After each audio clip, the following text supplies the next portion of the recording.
शुरू करो folic acid खाना। हाँ, फोलिक एसिड खाना शुरू करना, ये बहुत ज़रूरी है, बहुत ज़रूरी है।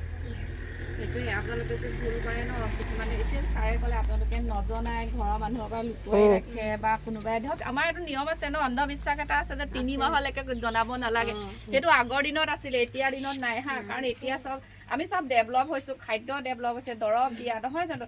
আজিকালি আপোনালোকে এতিয়া মন কৰিছে না বা আগৰ ল'ৰা ছোৱালী 3 মাহলৈকে ভালকে একোৱে নকয় আজিকালি জন্ম হোৱাৰ লগে লগে স্মাইলি বেবী হৈ আহে ন क्योंकि मैं क्यों बोल रहा है कि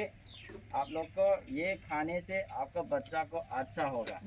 वही बोला মানে এতিয়া আপোনালোকে যদি সেইটো বস্তু নুলুকুৱাই তেতিয়া কি হয় আপোনালোকৰ ফলিক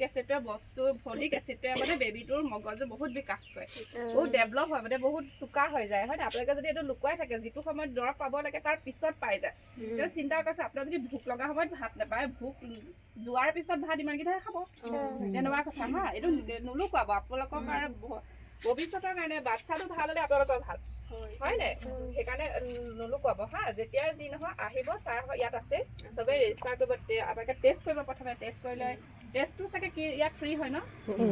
তেতিয়াহ'লে একো চিন্তাই নাই নুলুকুৱাব